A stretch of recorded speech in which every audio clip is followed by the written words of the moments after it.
The church bells rang as though the heavens themselves were celebrating. They tolled across the town square, echoing down the cobblestone streets and over the sunlit roofs of the small city. Inside St. Cecilia's Cathedral, the air was thick with anticipation. The floral arrangements, roses, lilies, hydrangeas, perfumed the air so strongly it made some guests dizzy. Gold ribbons trailed along the pews. Candles flickered in their glass cases, and the stained glass windows fractured the sunlight into colors that danced on the polished floor.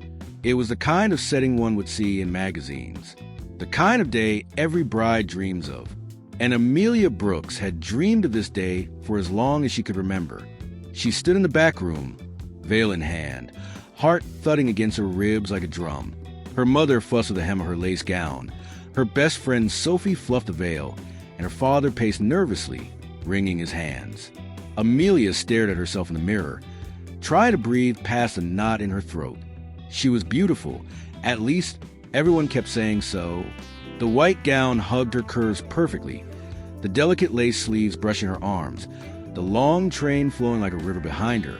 Her auburn hair, curled and pinned, glowed in the light, and her makeup framed her green eyes with subtle perfection. She looked like every fairy tale princess she'd ever imagined. So why did she feel like an imposter? Sophie caught her gaze in the mirror and smiled. "You're radiant." "Amelia, honestly, if Josh doesn't cry when he sees you, he's made of stone." Amelia forced a laugh. "Yeah, crying. That's exactly what I want him doing." But her stomach twisted. Josh, her fiancé, her groom, the man she had dated for 4 years, who had swept her off her feet with his charming smile and ambitious plans. He was dependable, admired by everyone he met, successful at his firm. On paper, he was perfect, but lately, something had shifted.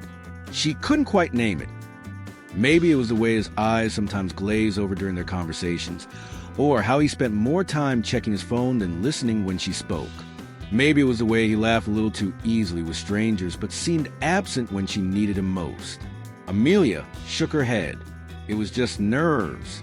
Everyone felt jitters on their wedding day. The cathedral doors creaked open, and the organ began its stately prelude. Guests rose, whispers hushed. Her father offered his arm, smiling warmly though his eyes were wet. "It's time, darling," he whispered. Amelia swallowed hard and nodded. The grand doors opened, and there she was, framed in sunlight, the bride. The collective sigh of admiration from the guests washed over her like a tide. Cameras clicked, phones rose, and Amelia began her slow walk down the aisle. Her eyes locked on Josh at the altar. He was handsome in his tailored tuxedo, dark hair neatly styled, his posture tall and confident. But something in his face, something Amelia couldn't read, made her falter for a second. Was it nerves? Worry? Or was it something deeper? Step after step, the distance closed. She felt everyone's eyes on her, but she saw only him. Finally, she reached the altar. Her father kissed her cheek, placed her hand in Josh's, and whispered, "Be happy." Then he stepped back, leaving them face to face. The priest began to speak, his voice deep and steady. The words blurred together for Amelia, like echoes in a cave. She could barely process anything, her mind a jumble of nerves and hopes. And then, Josh let go of her hand. Amelia blinked. The priest faltered, glancing up in confusion. The murmurs began in the pews. Josh took a step back. His chest heaved, his lips parted, but no sound came. His face was pale, his eyes darted to the floor, and then, with a shaky breath, he said the words that would shatter Amelia's world. I can't do this." A stunned silence fell over church. Amelia's ears rang, her vision swam. She wasn't sure she'd heard right. "What?" she whispered, though her voice carried across the still cathedral. Josh shook his head, tears in his eyes. "I'm sorry, Amelia. I'm not the man you need. I thought I could do this, but I can't. I can't marry you." Gasps rippled through the crowd. Sophie shot to her feet, her hands over her mouth. Amelia's father clenched his fists, stepping forward before her mother pulled him back. Amelia stood frozen, her bouquet trembling in her hands. She felt as if the ground had vanished beneath her. leaving her suspended in air. Her lips moved, but no words came. And then Josh turned. He walked away, down the aisle, past the stunned guests, out the cathedral doors, leaving Amelia at the altar, abandoned. Her bouquet slipped from her fingers and fell, petals scattering across the marble floor. Her world, her dreams, her carefully woven future, shattered in an instant. And in the silence that followed, Amelia Brooks realized that her wedding, the day she had built her entire life around, was no longer beginning. It was an ending. The church emptied in waves. Some guests shuffled out whispering, their hands pressed to their lips as though they'd witnessed a scandal too heavy for daylight. Others lingered, watching Amelia with awkward pity, unsure whether to approach or to give her space. She barely noticed. Amelia sat in the back pew, her white gown pulled around her like a fallen cloud.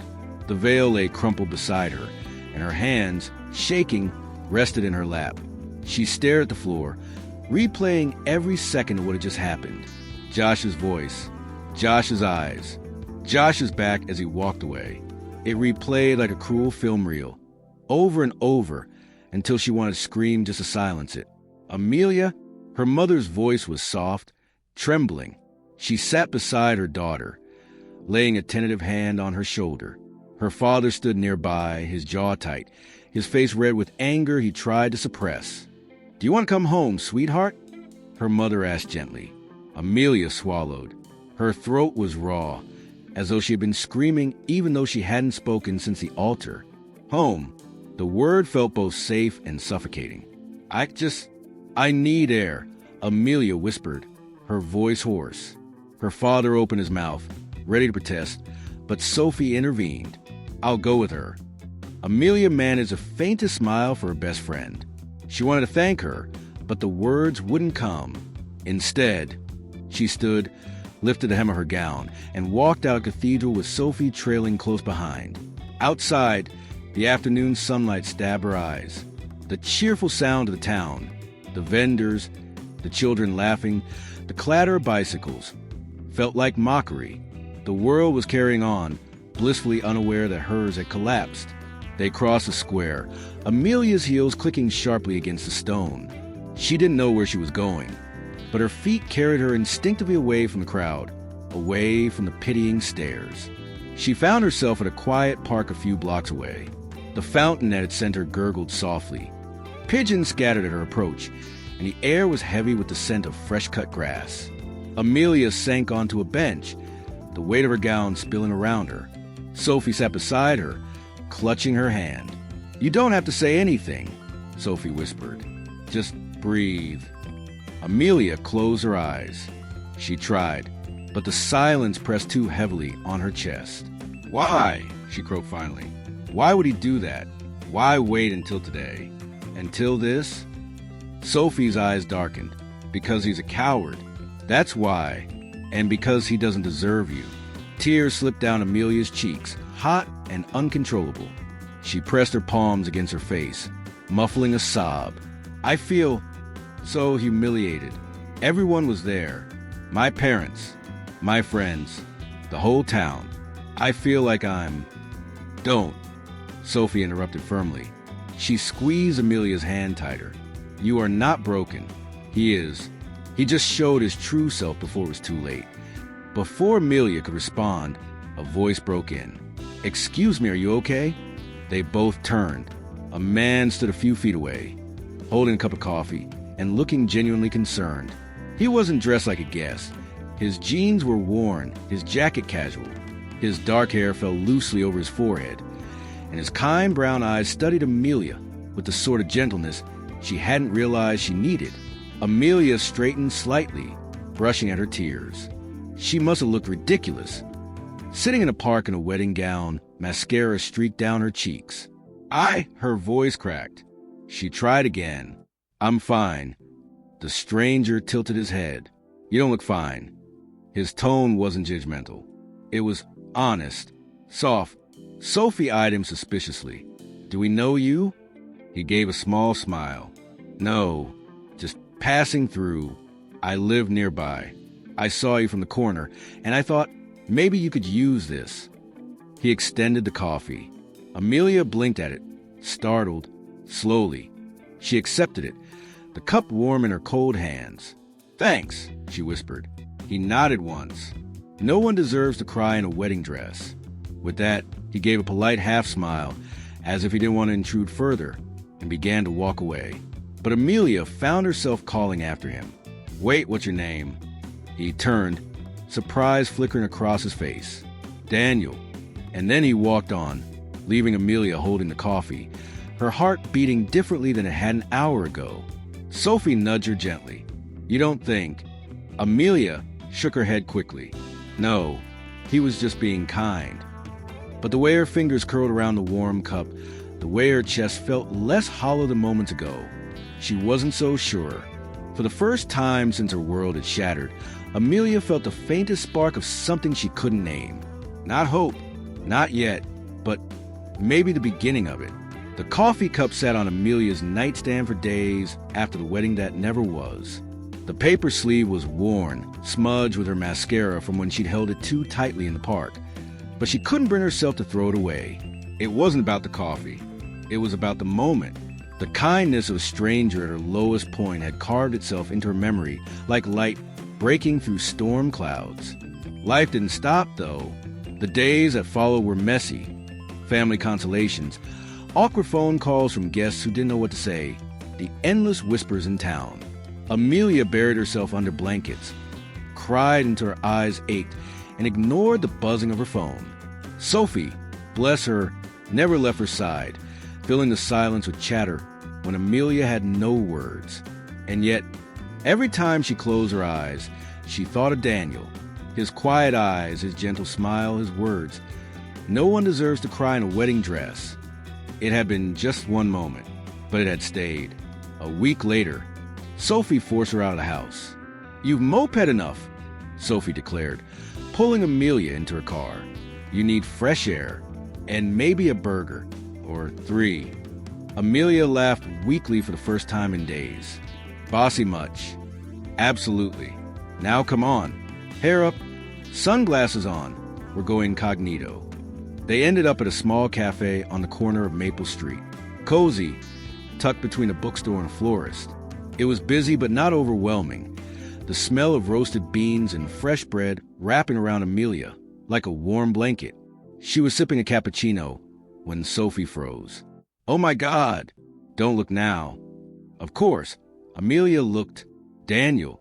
He was sitting at a corner table with a sketchbook open, pencil moving across the page, brows furrowed in concentration. His jacket was draped over the back of his chair, his coffee cooling beside him. Sophie leaned in, whispering with a grin, "Universe, fate, kismet, whatever you want to call it. It's screaming at you." Amelia's pulse quickened. She could have ignored him. She could have slipped out quietly.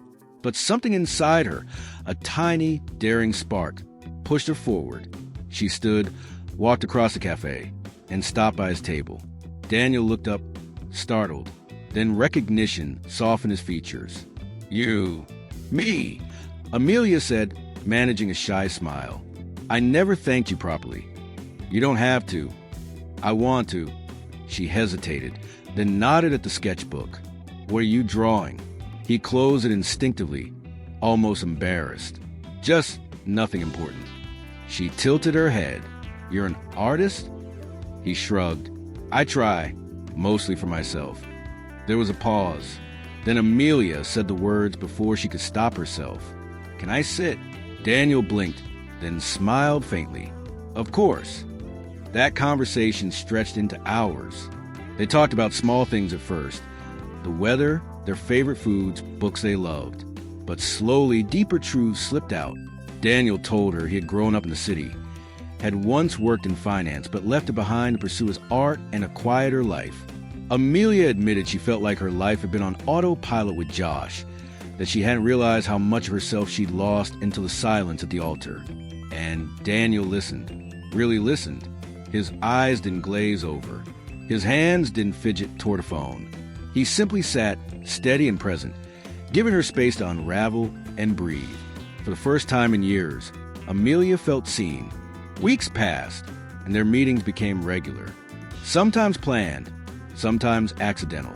Walks in the park, conversations at the cafe, late night calls that stretched until dawn. Her heartbreak didn't vanish overnight. There were still tears, still echoes of Josh's betrayal. But Daniel's presence was like a balm, not erasing the pain, but helping her carry it. One evening, as autumn leaves drifted across the pavement, Amelia and Daniel sat on a bench overlooking the river. The city lights shimmered on the water, the cool breeze tugging at her scarf. Daniel broke the silence. You know, sometimes life has to break apart so we can see what was never meant to hold us together. Amelia looked at him, her chest tightening, and sometimes his eyes met hers, warm and steady. Sometimes it breaks so something better can find us.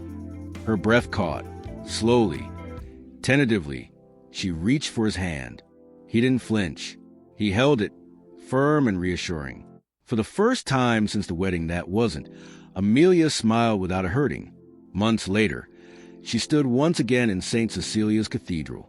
Not in a gown, not at the altar. She stood in the pews with Daniel beside her, attending the wedding of a friend.